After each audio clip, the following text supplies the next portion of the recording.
Being physically fit allows you to properly support the Air Force mission. The Air Force Fitness Assessment is a tool to assist in the determination of your overall fitness and consists of 3 components: body composition, aerobic fitness, and muscular fitness. The fitness assessment takes place in the Fitness Assessment Cell, or FAC. Where a FAC is not available, unit commanders may designate an alternate location. Also, members taking their assessment must wear the official PT uniform.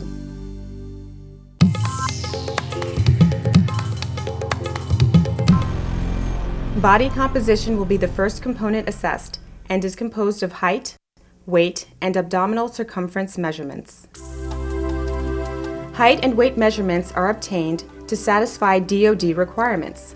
However, they are not factored into the composite score because, unlike the abdominal circumference measurement, they do not indicate where body fat is stored. Height and weight measurements will be taken at the start of the assessment in accordance with the procedures outlined in Air Force Instruction 36-2905. The abdominal circumference measurement is an assessment of body composition and counts for 20% of your overall composite score. Height, weight, body mass index, and percent body fat provide body composition information, but they do not determine body fat distribution or regional body fat. Visceral fat, or fat stored in the internal abdominal region, is highly related to several health problems such as diabetes and cardiovascular disease. After computerized axial tomography, unrealistic for measuring the total force, abdominal circumference is the best simple measure of this high-risk abdominal fat and related health risks. You will stand on a flat surface with your feet no more than shoulder width apart. Your head should be horizontal, looking directly forward, your chin parallel with the floor. The assessor will start the measurement on your right side. The assessor will locate the measurement landmark immediately above your right uppermost hip bone at the side of your body, vertically in line with your right armpit, the mid-axillary line. If desired, you may assist the assessor in locating the measurement landmark by resting your right hand on your hip with your right thumb pointing to the rear immediately above your uppermost hip bone, the superior border of your iliac crest. The assessor will determine the final horizontal-vertical intersection point for landmark confirmation. You will adjust your shirt out of the way of the measurement. You will remain stationary while the assessor conducts the measurement by initially moving around you to place the tape in a horizontal plane around your abdomen. You may use one hand to initially assist the assessor in anchoring the tape measure to your body, but you must remove your hand from the tape before the official measurement is recorded. You may use your free hand to hold your shirt out of the way, but you may not extend your hands or arms above the shoulders. The assessor will take the measurement on your bare skin. He will ensure the tape is parallel to the floor at the level of the landmark. The bottom edge of the tape just contacts the landmark. The assessor ensures the tape is snug, but does not compress the skin. The assessor will take the measurement at the end of your normal exhalation. The measurement will be taken and recorded 3 times, rounding down to the nearest half inch. If there is more than 1 inch difference between the measurements, a 4th measurement will be taken. Then, the sum of the 3 closest measurements is divided by 3 and rounded down to the nearest half inch. This value will be recorded as your abdominal circumference measurement. Assessors conducting this measurement should be the same gender as the member. When an assessor of the same gender is not available, an observer of the same gender must be present. For you assessors out there, here are some improper techniques to avoid. Don't pull the tape too tight or allow it to be too loose, as this will render an incorrect measurement. If the tape is not parallel, you'll get an incorrect measurement. And if the tape is placed too high above the landmark, the superior border of the iliac crest at the mid-axillary line, or too low, you will also get an incorrect measurement.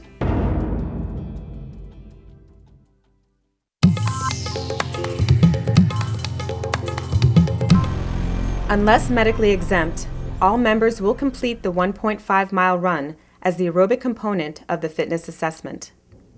The 1.5-mile run is used to measure cardiorespiratory fitness. You may warm up prior to beginning the run. When you are ready, line up behind the starting line. The assessor will tell you when to begin with the start of a stopwatch. You may have someone pace you while you run, but there may be no physical assistance and you are required to stay on the course. Violating these requirements will result in termination of the test. Your completion time will be recorded when you cross the finish line. If you are medically exempt from the 1.5-mile run, the 1-mile walk is the only approved alternate aerobic assessment. You are required to walk 1 mile as quickly as possible. You must walk, not run, keeping at least 1 foot in contact with the ground at all times. Your heart rate will be recorded immediately upon completion of the mile by reading the value from a heart rate monitor.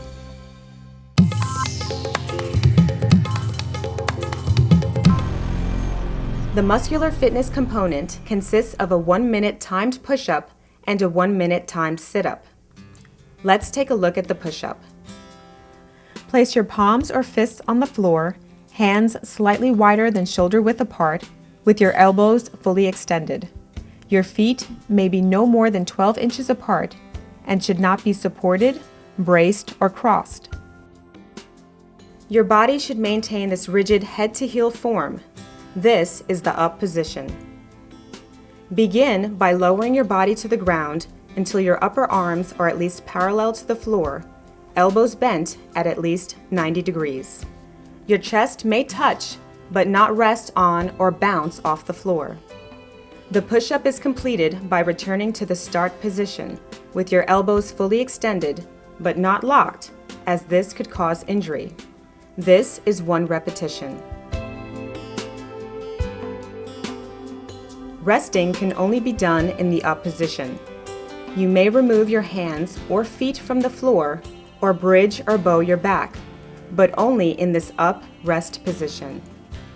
If you rest in the down position, the test will be terminated. 1, 2, the correct number 3, of push-ups will be 4, counted out loud. 5, Incorrect push-ups will not be counted 7, and you will be told what you are doing wrong. not low enough, sir. 8, not low enough, sir. 8, And the number of the last 9, correct push-up will be 10, repeated.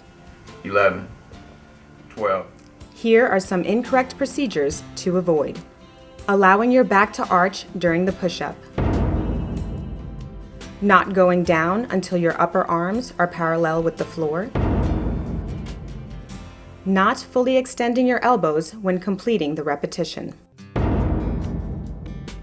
Failing to maintain the rigid head-to-heel form. The sit-up is the other component of the muscular fitness assessment, and like the push-up, you will have 1 minute to complete as many correct sit-ups as possible. Begin by laying face up on the floor or mat. Your feet may extend off the mat, but your buttocks, shoulders, and head must not extend beyond the mat. Bend your knees at 90 degrees, with your feet or heels in contact with the floor at all times. Cross your arms over your chest with your hands or fingers at your shoulders, resting on your upper chest. Raise your upper torso until your elbows touch your knees or thighs. Then, lower your upper torso until your shoulder blades contact the floor. This is 1 repetition. Your elbows must touch your knees or thighs at the top of the sit-up, and your shoulder blades must contact the floor or mat at the bottom of the sit-up, keeping any part of your hands or fingers in contact with your shoulders or upper chest at all times. Are you ready? Yep. Begin. You have 1 minute to perform as 1, many correct sit-ups as 2, possible. The correct 3, number of repetitions 4, will be counted out loud. 5, 41, Incorrect And we got sit-ups your will hands in not contact be with your chest. counted, That one doesn't and you count. will be 42. told what you are doing Keep wrong. your hands in contact with your chest. That one doesn't count. 43. The number of the last correct 44, you have 5 sit-up will be seconds. That repeated. one does not count, man. The total number of correct sit-ups 4. in 1 minute Time. is recorded as your score. You may request the assessor to hold your feet with his hands or by putting his knees on your feet, but he may not anchor you by holding your calves. Additionally, he may not stand on your feet during the assessment as he could lose his balance and step off, causing you to lose a rep. Please note you may request a member of the same gender to hold your feet, and that request must be granted. You may use an anchored toe hold bar where available, so long as your heels remain in contact with the ground at all times and the bar cannot move. Here are some incorrect procedures to avoid. Elbows not touching your knees or thighs at the top of the sit-up. Shoulder blades not contacting the floor or mat at the bottom of the sit-up. Hands or fingers completely breaking contact with the shoulders or upper chest. Grabbing onto your shirt.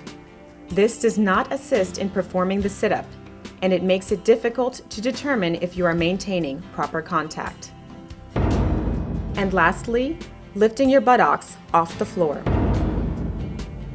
Once you've completed the assessment, you will be asked to review your scores and acknowledge the component results by signing the hard copy score sheet. It is important to note that FACS will supervise members conducting push-ups, sit-ups, and the 1.5-mile run at a ratio of no more than 12 members for every one FAC staff member. When multiple airmen are testing, they will pair off and count for each other while the FAC member provides oversight to ensure proper form.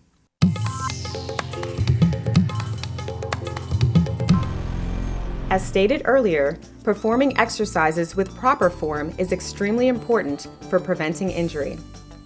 Also, gradual increases in exercise frequency and intensity are equally important.